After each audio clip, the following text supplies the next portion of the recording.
এখানে অনেক উলামায়ে কেরাম অর্থ করেন আমি পড়তে জানি নাই, ও জানি নাই কোনটার অর্থ, আমি পড়ি নাই। হযরত জিবরিল আলাইহিস সালাম সংক্ষেপে বলতেছে আল্লাহর হাবিবের সঙ্গে মুআনাকা করলেন। কি করলেন? মুআনাকা। একটু জোরে আওয়াজ দিন, কি করলেন? মুআনাকা। অর্থাৎ আল্লাহ সুবহানাহু ওয়া তাআলার উদ্দেশ্যে আল্লাহর হাবিবের সঙ্গে হযরত জিবরিল মুআনাকা করলেন। এইভাবে তিনবার মুআনাকা করার পরে আল্লাহর হাবিব সাল্লাল্লাহু আলাইহি ওয়াসাল্লামকে বললেন ইকরা। আল্লাহর হাবিব অনর্গল পড়ে গেলেন ইকরা বিসমি রাব্বিকাল্লাযী খালাক। যাদের জানা আছে আমার সঙ্গে বলিও ইকরা বিসমি রাব্বিকাল্লাযী খালাক খালাকাল ইনসানা মিন আলাক ইকরা ওয়া রাব্বুকাল আকরামুল্লাযী আল্লামা বিল কলম আল্লামাল ইনসানা মা লাম ইয়ালাম। সূরা আলাকের 5টি আয়াত রাসূলুল্লাহ অনর্গল তিলাওয়াত করে ফেললি। জিবরাইলকে বলতে হয় নাই পড়ো। সর্বপ্রথম হযরত জিবরাইলের সঙ্গে 600 পর যুক্ত হযরত জিবরাইলের সঙ্গে দেখা। আল্লাহর হাবিবের একটু মনের মধ্যে ডরের ভাব সৃষ্টি হওয়াটাই আবশ্যক, একটু জর্জর ভাব। আচ্ছা আপনি বলুন তো, আপনি বাড়ির দিকে যাইতেছেন, হঠাৎ যদি দেখেন ভালো কোনো মানুষ আপনার সম্মুখে উপস্থিত, আমার মনে হয় আপনারা দৌড় দিয়ে ধরে ফেলবেন না সারিয়া গড়ে দৌড়াইবেন? যে ঘরে দৌড়াইবেন। দরজা যদি বন্ধ থাকে লাত মারিয়া দরজা খুলিয়ে ঢুকবে, খোলার সময় নাই, পিছনে আসতেছে। ঠিক কিনা আমার ভাইরা? আল্লাহ নবী সেখান থেকে ঘুরে আসলেন, আসার পরে বললেন জাম্মিলিনি ইয়া খাদিজা, হে খাদিজা আমার শরীরে জ্বর, আমার শরীরটা কিন্তু ভালো যাচ্ছে না, তাড়াতাড়ি চাদর দেও, আমি চাদর পরিধান করি। জোরে বলুন সুবহানাল্লাহ। আমি চাদর উড়ি, আমার শরীরের মধ্যে জর্জর ভাব। হযরত খাদিজা দৌড় দিয়ে বললেন ইয়া রাসূলুল্লাহ কি হয়েছে? আপনার শরীরের মধ্যে জ্বর। আমার কাছে সামান্য ঘটনা উল্লেখ করে আল্লাহর হাবিব বললেন হে খাদিজা, আজকে গারে হেরায় আমার সঙ্গে যে ব্যবহার করা হয়েছে, আমার মনের মধ্যে ডর, জানি না কি হয়ে যায়। হযরত খাদিজা ইঙ্গিতে বুঝতে পারলেন, আল্লাহর হাবিবকে সান্ত্বনা দিলেন ইয়া রাসূলুল্লাহ ওয়াল্লাহি লা ইউখজিকাল্লাহু আবাদা। বুখারী শরীফের হাদিস। হযরত খাদিজা সান্ত্বনা দিতেছেন ইয়া রাসূলুল্লাহ, আমার যতটুকু বিশ্বাস আপনার কাছে সেই নবী এসেছিলেন, সেই ফেরেশতা এসেছিলেন, যে ফেরেশতা মুসা কলিমুল্লাহর কাছে এসেছিলেন, যে ফেরেশতা ঈসা আলাইহিস সালামের কাছে এসেছিলেন, আমার মনে হয় সেই ফেরেশতা জিবরিল আলাইহিস সালাম আপনার কাছে এসেছিলেন। আমার দৃঢ় বিশ্বাস আল্লাহ আপনাকে কখনো ধ্বংস করবেন না। জোরে বলেন সুবহানাল্লাহ। ইন্নাকা লাতাসিলুর রাহমান ওয়া তাকসিমুল মাদুম ইয়া রাসূলুল্লাহ, আপনি সর্বদা গরীব দুঃখী যারা তাদেরকে সাহায্য সহযোগিতা করেন, এবং যারা নির্ধন তাদেরকে আপনি দন্দান করেন, যাদের খাদ্য নেই তাদেরকে খাদ্যের ব্যবস্থা করে দেন। ইয়া রাসূলুল্লাহ আমার দৃঢ় বিশ্বাস আপনাকে আল্লাহ ধ্বংস করবে না।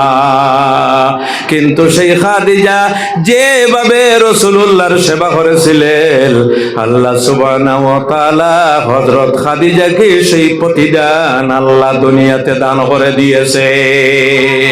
এই প্রতিদানটি হলো, হঠাৎ দেখা গেল হযরত খাদিজাতুল কুবরা এমন ভাবে ক্রন্দন আরম্ভ করতেছে, 4 দিন 5 দিন হয়ে গেল, হযরত খাদিজার নয়নের জল পড়া বন্ধ হয়ে নাই। হযরত ফাতিমাতুজ জাহরা আরো যে 4 জন মেয়ে সন্তান, তারাও ক্রন্দন করতেছে।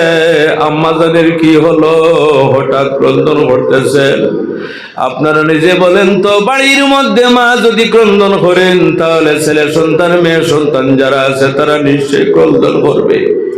হযরত ফাতিমাতুজ জাহরা আব্বাজানের কাছে গিয়ে বললেন, আব্বাজান, আজকে আম্মাজানের কি হলো? কয়েকদিন থেকে কিন্তু আম্মাজান নয়নের জল ছেড়ে ক্রন্দন করতেছে। আমরা বুঝাই কিন্তু আম্মাজান আমাদের বুঝ মানেন না। আব্বাজান, আপনি একটু ঘরের মধ্যে আসো, মা জননীর কি হয়েছে? নয়নের জল পড়া বন্ধ হয় নাই। আল্লাহর হাবিব গিয়ে বললেন, খাদিজা গো, আমি কি তোমার উপর কোনোদিন কোনো অত্যাচার করেছি? খাদিজা গো, আমি কি তোমার কোনো অধিকার আদায় করি নাই? খাদিজা গো, আমি কোনোদিন আমার মুখ দিয়ে তোমাকে কষ্ট দিয়েছি? খাদিজা গো, কোনোদিন কি আমার ব্যবহারের মাধ্যমে তুমি কষ্ট পেয়েছ? হযরত খাদিজা বলেন, ইয়া রাসূলুল্লাহ, আপনার মতো আদর্শবান স্বামী আমি আর জীবনে কোনোদিন পাই নাই। ইয়া রাসূলুল্লাহ, আমার মনের মধ্যে কিন্তু কবরের ভয়টা ঢুকে গেছে। ইয়া রাসূলুল্লাহ, কবরের ডরটা আমার মনের মধ্যে ঢুকে গেছে। আমি যখন কবরের কথা স্মরণ করি, তখন আমার অটোমেটিকলি আমার চোখ থেকে পানি পড়ে। আল্লাহ রাব্বি বলেন, তুমি যদি এইভাবে ক্রন্দন করো, তাহলে তোমার সন্তানাদি কিন্তু খাদিয়া পাগল দেওয়ানা হয়ে যাবে। হযরত খাদিজা বলেন, ইয়া রাসূলুল্লাহ, আমার 4টা কন্ডিশন যদি আপনি ফুলফিল করো, আমার 4টা শর্ত যদি আপনি মানো, তাহলে সঙ্গে সঙ্গে আমার নয়নের জল বন্ধ হয়ে যাবে। কি চালাক আমাদের মা বোনেরা, দুনিয়ার চালাক। জি, স্বামী যদি বলেন, কি চাও? আজকে আমি বাজারে যাইতেছি, কি অর্ডার দিবে? জি, এগুলা তো আপনাদের জানা আছে। হযরত খাদিজা বলেন, ইয়া রাসূলুল্লাহ, আমার 4টা শর্ত আছে, কন্ডিশন আছে, যদি আপনি মেনে নেন তাহলে আমার ক্রন্দন বন্ধ হয়ে যাবে। আল্লাহ রাব্বি বলেন, কি তোমার 4টা শর্ত? হযরত খাদিজা বলেন, ইয়া রাসূলুল্লাহ, আমার জীবনে প্রথম যখন আপনাকে দেখেছিলাম, তখন আপনার মহব্বতের প্রেমের মালা আমার গলায় আমি পরিধান করে নিয়েছিলাম। আমার জীবনের আশা, আমি যখন মারা যাইব, তখন রাসূলুল্লাহ আপনার চেহারা মোবারকটা যেন আমার সামনে থাকে। জুড়ে বলুন সুবহানাল্লাহ। আমার ভাইরা, আল্লাহ রাব্বি বলেন, আমি আগে মারা যাইব না তুমি আগে মারা যাইবে সেটা তো বলতে পারবো না। হযরত খাদিজা বলেন, আমার দৃঢ় বিশ্বাস, রাসূলুল্লাহ আপনাকে তাড়াতাড়ি আল্লাহ আপনার মিশন শেষ না করে পৃথিবীর থেকে উঠাইবেন না। কিন্তু আমার মনের ধারণা, হয়তো আমি খাদিজা আপনার আগে আমি দুনিয়ার থেকে বিদায় নিতে পারি। ইয়া রাসূলুল্লাহ, আমি যখন মারা যাইব, তখন আপনার নূরানি চেহারা মোবারক যেন আমার সম্মুখে থাকে। যদি আপনার নূরানি চেহারা মোবারক আমার সম্মুখে থাকে, মালাকুল মউত যখন আমার প্রাণ বাইর করবেন, তখন মালাকুল মউতের প্রাণ বাইর করাটা আমি খাদিজা কোনো সময় দুঃখ অনুভব করব না। আল্লাহ রবিবকে বললেন, ইয়া রাসূলুল্লাহ, আমার আর একটা কন্ডিশন হইল, আমার মেয়েরা জানা আছে, তাদেরকে আপনি জীবনে কোনোদিন দুঃখ দিবেন না। আল্লাহ রবিব বলেন, খাদিজা গো, তুমি কি বলো? এই মেয়েরা কিন্তু আমার কলিজার টুকরা, আমার ছেলে সন্তান বড় হয় না, আল্লাহর হুকুমে ছোটবেলায় দুনিয়ার থেকে বিদায় নিয়ে গেছেন। আর আমার মেয়ে ফাতিমাতুজ জাহরা রাদিয়াল্লাহু তাআলা আনহা, ফাতিমাতু বাদআতুম মিন্নি, মান আযাহা ফাকাদ আযানি। ফাতিমা আমার দেহের অঙ্গ, যে ব্যক্তি ফাতিমাকে কষ্ট দিল আমি রাসূলুল্লাহকে কষ্ট দিল, আর যে ব্যক্তি আমি রাসূলুল্লাহকে কষ্ট দিল সেই ব্যক্তিকে আল্লাহ কিন্তু আযাবের মধ্যে পাকড়াও করবে। কোনদিন হইবে না আমি আমার মেয়েদেরকে কোনদিন কষ্ট দিব না। 3 নম্বর কন্ডিশন কি ইয়া রাসূলুল্লাহ? 3 নম্বর কন্ডিশন হলো আমি যখন মারা যাইব আমার কাফন দেওয়া হইবে, এই কাফনের মধ্যে যাতে আপনার একটা চাদরের টুকরা থাকে। আল্লাহ রবি বললেন চাদরের টুকরার অর্থ কি? ইয়া রাসূলুল্লাহ কবরে যখন আমাকে শায়িত করে রাখা হইবে, ফেরেশতা যখন আমার কবরের মধ্যে আসবে, আসার পরে রাসূলুল্লাহ চাদর মোবারকের গন্ধ পাইয়া ফেরেশতা কিন্তু আমাকে কোন সময় কবরে আযাব দিবেন না। ইয়া রাসূলুল্লাহ আপনার চাদর মোবারকের একটা টুকরা কিন্তু আমার কাফনের মধ্যে দিতে লাগবে। আর 4 নম্বরের কন্ডিশন হইল ইয়া রাসূলুল্লাহ আমি মারা যাওয়ার পরে যখন আমাকে দফন করা হইবে তখন আমার কবরের পাশে কিছু সময় রাসূলুল্লাহ আপনার থাকতে লাগবে। এই সাইডটা আল্লাহর হুকুমে হযরত খাদিজাতুল কুবরা দুনিয়া থেকে বিদায় নিলেন। সব কন্ডিশন পুরা করা হইল। আল্লাহর হাবিব খাদিজাকে দফন করার পরে খাদিজার কবরের পাশে দাঁড়িয়ে আছেন, আল্লাহর কাছে দোয়া করতেছে। কোথায় বন্দি? জি কোথায় বন্দি? আপনার স্ত্রীর সাথে যদি কোনো ওয়াদা করেন যত সম্ভব কিন্তু ওয়াদা পুরা করবার চেষ্টা করবেন। সামান্য পরে হযরত জিবরিল আলাইহিস সালাম রাসূলুল্লাহর নিকটে উপস্থিত হইয়া বলতেছেন, ইয়া রাসূলুল্লাহ আপনার স্ত্রী দুনিয়া থেকে বিদায় নিয়ে গেছেন, আর কয়েকদিন আগে আপনার চাচা জান আবু তালেব দুনিয়া থেকে বিদায় নিয়ে গেছেন। ইয়া রাসূলুল্লাহ আপনি খাদিজার কবরের পাশে কেন দাঁড়িয়ে রয়েছেন? আল্লাহর হাবিব বলেন আমার খাদিজাকে আমি রাসূলুল্লাহ সাহায্য করার জন্য দাঁড়িয়ে আছি। হযরত জিবরিল বললেন, ইয়া রাসূলুল্লাহ আপনার সাহায্য করার দরকার হবে না, আপনার খাদিজাকে আল্লাহ সুবহানাহু ওয়া তাআলা সাহায্য করে নিয়েছেন। এজন্য আমার ভাইরা যে স্ত্রীর উপর স্বামী রাজি, যে স্বামীর উপর স্ত্রী রাজি থাকে আল্লাহ সুবহানাহু ওয়া তাআলা উভয়ের ঘরের মধ্যে আল্লাহ বরকত দান করেন। সম্মানিত হাজিরিন, জি 7:30 তো বেজে গেছে। জি 7:30 আল্লাহ গফুর রহিম। আমি অত্যন্ত পরিশ্রান্ত। আমি কিন্তু আজকে এই পরীক্ষার ডিউটি দিয়েছিলাম, সেখান থেকে আমি তাড়াতাড়ি আমার ওয়াদা, আমি কিন্তু যেখানে ওয়াদা করি জীবনে কোনোদিন মিস করি নাই। আমি কমপক্ষে ঘন্টা, 1.5 ঘন্টা, আধা ঘন্টা আগে এসে কিন্তু কিছু সময় রেস্ট নিয়ে আমি আমার প্রোগ্রামে আসি। আর আপনাদের দোয়ায় যদি আপনারা দোয়া না করেন তাহলে এইভাবে কিন্তু এই দিনের কাছে যাওয়াটা সম্ভব হবে না। আপনাদের দোয়া শুধু আমার জন্য নয়, আমাদের আহলুস সুন্নাত ওয়াল জামাতের যত হক্কানি উলামা কেরাম আছেন সবার জন্য আপনাদের দোয়া থাকতে লাগবে। আমরাও আপনাদের জন্য দোয়া করব আর আপনারা দোয়া করবেন। তবে আমার ভাইয়েরা, আমরা এত সময় বসে আল্লাহর হাবিব এবং আল্লাহ সুবহানাহু ওয়া তাআলার গুণগান গাইলাম। এখন আপনারা সম্মানের সাথে দাঁড়ান আর আল্লাহর হাবিব সাল্লাল্লাহু আলাইহি সাল্লামের দরবারে আমরা হাদিয়া সালাম পেশ করি। ইয়া নবী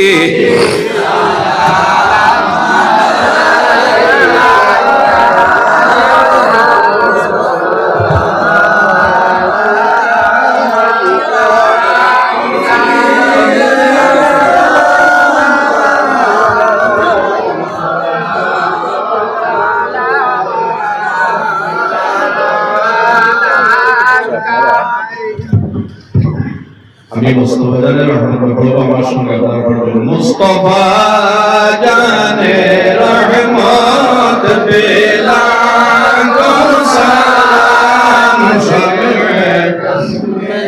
হিদায়াত পেলা গো সালাম মুস্তাফা জানের রহমত পেলা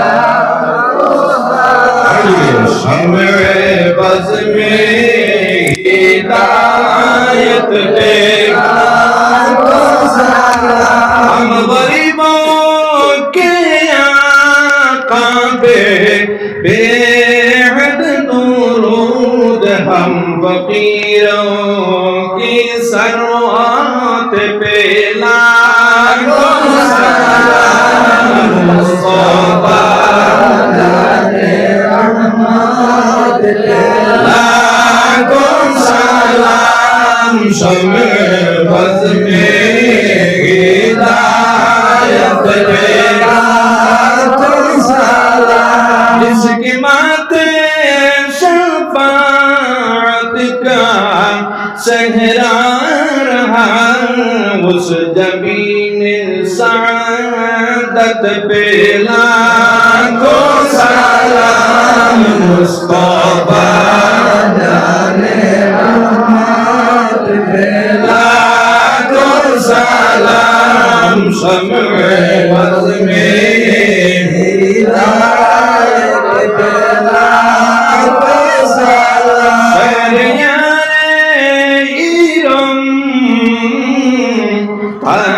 ताजदारे हरम नौबहारे शफाअत पे लाखों सलाम। मुस्तफा जाने रहमत पे लाखों सलाम। शम्ए बज़ में हिदायत पे लाखों सलाम। हम यहाँ से पुकारे हो मदीने सुने से आला समात पे लाखों सलाम। मुस्तफा जाने रहमत पे लाखों सलाम। शम्ए बज़ में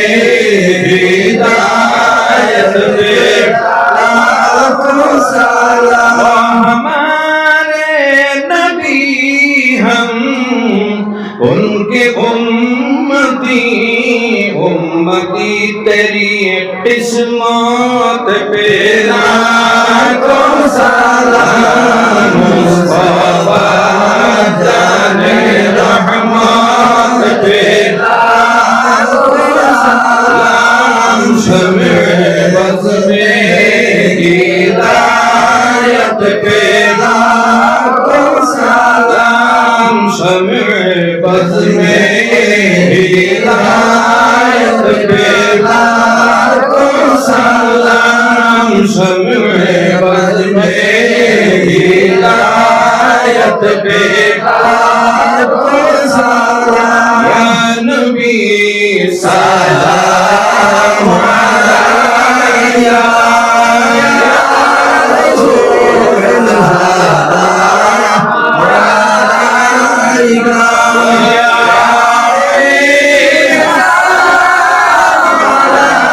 अलैका सलावतुल्लाह।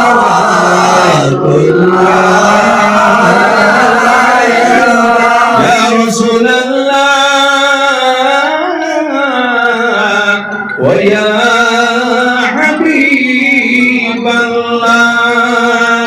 মনটি মোর পাগল দেওয়ানা, বুঝিয়া বোধ বোধে না, মানিয়া মন মানে না, যেতে চায় সোনার মদিনা।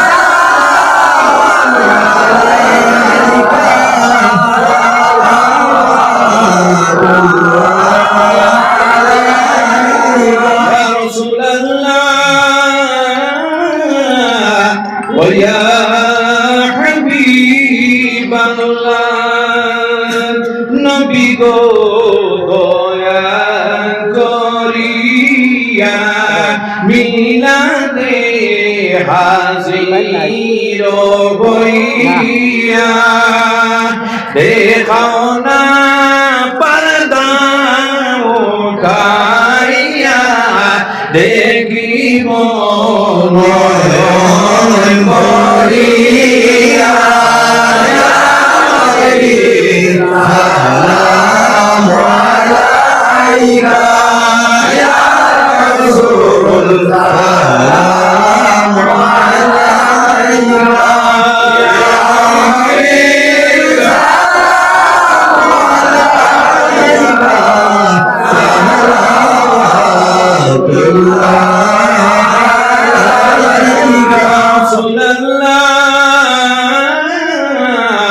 ويا حبيب الله نبي নূরেরি পয়দা সেই নূরে জগৎ জালা নবী কাবার কাবা আশিকদের গলার মালা ইয়া নবী সালাম আলাইকা ইয়া রাসূল সালাম আলাইকা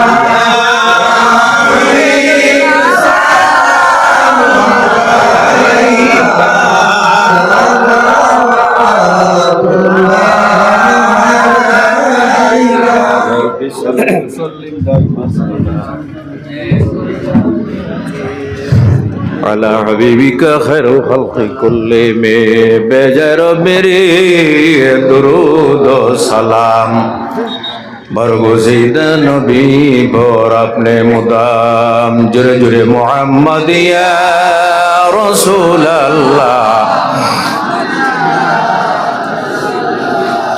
شفاعت کیجئے للہ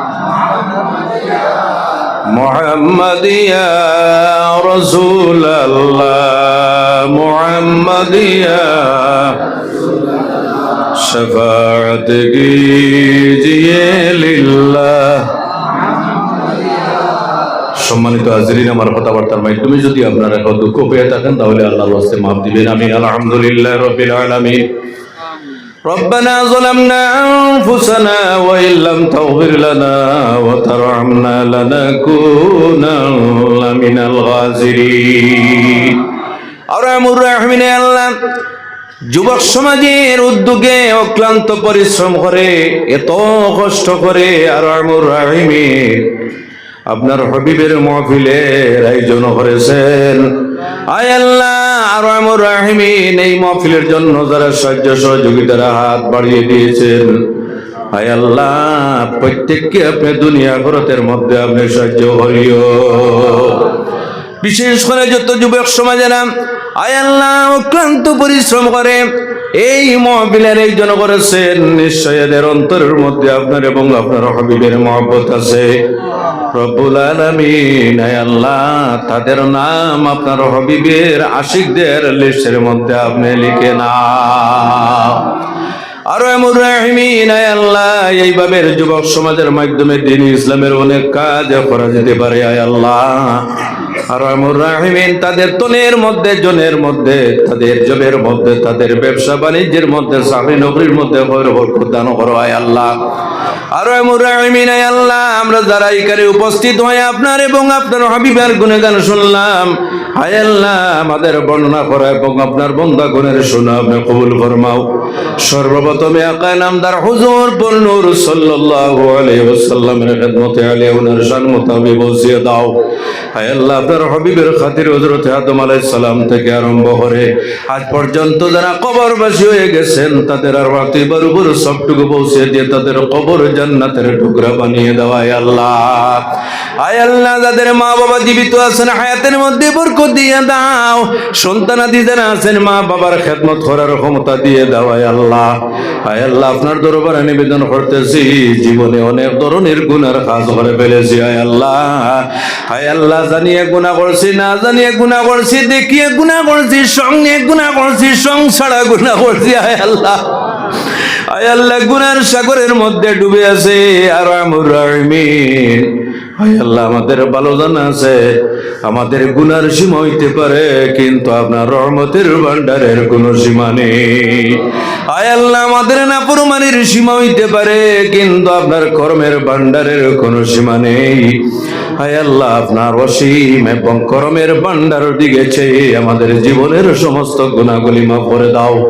আয় আল্লাহ বাদ বাকি যে জীবন রয়েছে নেকামলের মাধ্যমে আলোকিত করার ক্ষমতা দিয়া দেওয়া। আল্লাহ আর আমুর রাহিমিন, আয় আল্লাহ আমাদের গুনার কারণে আমাদের তলের মধ্যে বেমার দিয়ে ধরিও না। হায় আল্লাহ, হায় আল্লাহ আমাদের গুনার কারণে আমাদের মা বাবাকে বেমার দিয়ে আপনি ধরিও না। হায় আল্লাহ, হায় আল্লাহ মা বাবার বদাবলির কারণে সন্তানাদি যারা আছে তাদেরকে ধরিও না। হায় আল্লাহ আর আবুর রাহিমিন আমাদের গুনার কারণে আমাদের সে দোষে পরিবারে অশান্তি প্রতিষ্ঠিত করিও না। হায় আল্লাহ আর আমুর রাহিমিন, আয় আল্লাহ আপনার দরবারে নিবেদন করতেছি, জীবনের সমস্ত গুনাহগুলি মাফ করে দিয়ে আল্লাহ আমাদের জীবন দ্বারা ভালো কাজ করার ক্ষমতা দান করো। আয় আল্লাহ, আয় আল্লাহ অনেক মায়ের আমাদের দুয়ার সঙ্গে বাড়ি থেকে হাত উঠিয়ে দোয়া করতেছেন, আয় আল্লাহ তাদেরকেও মাফ করে দাও। আয় আল্লাহ যারা এইচএস এবং মট্টিকের পরীক্ষা দিতেছে এবং আরো যারা আগামীতে পরীক্ষা দিবে, আয় আল্লাহ দুনিয়ার পরীক্ষার মধ্যে তাদেরকে সফলতা নসিব করিও। আয় আল্লাহ বড় বড় জ্ঞানী বানাইও, গুণী বানাইও, কিন্তু ইসলামের দামন থেকে আপনি কোনো সময় সরাইও না। হায় আল্লাহ আমরা যেভাবে নিজের মূর্তিখানের জন্য দোয়া করতেছি, আমরা মারা যাওয়ার পরে নিয়ে দোয়া দিয়ে স্মরণ করার মতো সন্তান দুনিয়াতে রাখি। হায় আল্লাহ, হায় আল্লাহ আপনি মাওলা সাক্ষী আছো, শীতের দিন মাইজরি কুলে পেশাব পায়খানা করে যখন লন্ড বন্ড হয়ে যেতাম, হায় আল্লাহ কোন সময় রাগ করে মাটির উপর আমাদেরকে কোন সময় রাখেন নাই, পানি গরম করে ভালোভাবে পরিষ্কার করে নিজের সিনার সঙ্গে জড়াইয়া ধরিয়ে ঘুম লাগাইছো। না আল্লাহ, হায় আল্লাহ আমাদের মা বাপ যারা দুনিয়া ছেড়ে কবরের বাসিন্দা হয়ে গেছেন, গুনায় সগীরায় কবিরায় যদি লন্ড বন্ড হয়ে যান, আপনার রহমত এবং মাগফিরাতের পানি দিয়ে পরিষ্কার করে বেহেশতের বিছানায় জায়গাটা দিয়ে দাও। আয় আল্লাহ, আয় আল্লাহ আমাদের মা বাবার কবরের টুকরাটাকে জান্নাতের টুকরা বানিয়ে দাও। কবর থেকে আসর পর্যন্ত যত মুসিবতের ঘাট আছে আপনি আসান করে দাও। আয় আল্লাহ সামনে শবে বারাত নিয়ে আপনার দরবারে আমরা ভিক্ষার হাত বাড়িয়ে দিয়েছি। আয় আল্লাহ শবে বারাতে যাদেরকে আপনি মওলা মাফ করে দেবেন তাদের তালিকার মধ্যে আমাদের নাম লিখিলেই আয় আল্লাহ শবে বারাতে যাদেরকে আপনি জান্নাতের জন্য সিলেকশন করে নেবেন, আয় আল্লাহ তাদের তালিকার মধ্যে আমাদের নাম লিখে নিও রব্বুল আলামিন। আয় আল্লাহ যার যে অসুবিধা আছে সুবিধা দিয়ে বদলিয়া দিও। আয় আল্লাহ অনেক যুবকরা দোয়া চেয়েছিল, আয় আল্লাহ ইয়া রহমান রাহিমিন অনেক পড়াশোনা করে বেকার, তাদের বেকারত্ব দূর করে হালাল কর্মসংস্থানের ব্যবস্থাটা করে দাও। আয় আল্লাহ অনেক মেয়েরা উপযুক্ত হয়ে বাড়িতে এসেছিল, মা বাবার চিন্তা কিভাবে আমার মেয়েকে আমি বিবাহ দিব, আয় আল্লাহ তাদের জন্য উপযুক্ত করে ব্যবস্থাটা করে দাও। আয় আল্লাহ গুনার কারণে রিজিক এবং রুজির দরজা আমাদের জন্য বন্ধ করিও না।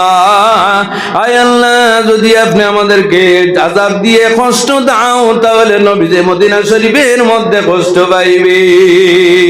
আয় আল্লাহ যে নবী উম্মতের জন্য সারা জীবন পেট ভরে খান নাই, যে নবী সমস্ত জীবন উম্মতের চিন্তায় নয়ন ভরে ঘুমান নাই, আয় আল্লাহ আমাদেরকে কষ্ট দিয়ে নবীজিকে মদিনা শরীফের মধ্যে আর খান্দাইও না রব্বুল আলামিন। আয় আল্লাহ যাদেরকে হরমাইন শরীফ আইনোর দাওয়াত দেন না, আয় আল্লাহ হরমাইন শরীফ আইন না দেখাইয়া কবরেতে নিয়ে পৌঁছাইও না। আর আমুর রাহিমিন একটা বার আপনার বাড়ি আপনার নবীর বাড়ি আপনি দেখাইও। আয় আল্লাহ রব্বুল আলামিন হরমাইন শরীফ আইন না লাগাইয়া কবরেতে নিয়ে পৌঁছাইও না আল্লাহ। আর রহমুর রহিমিন যতদিন জীবিত রাখো আলো সুন্নাতুল জামাতের মধ্যে জীবিত রাখিও, নবীর শানে বিয়াদব করিয়া দুনিয়া থেকে আমাদেরকে উঠাইও না। আর রহমুর রহিমিন আল্লাহ একদিন মালাকুল মউতের সম্মুখীন হব, সেই সময় আমাদের ওশ বুদ্ধি টেকে রাখিও। হায় আল্লাহ সেই সময় আপনার হাবিব আলাইহিস সালাম আমাদের সম্মুখে রাখিও, নয়ন ভরে দেখাইও এবং আমাদের জবান থেকে জীবনের শেষ কথাটা বাইর করাইও। লা ইলাহা ইল্লাল্লাহু মুহাম্মাদুর রাসূলুল্লাহ। সুবহান রাব্বিকা রাব্বিল ইজ্জাতি আম্মা ইয়াসিফুন ওয়া সালামুন আলাল মুরসালিন ওয়াল হামদুলিল্লাহি রাব্বিল আলামিন। আমিন। আসসালামু আলাইকুম।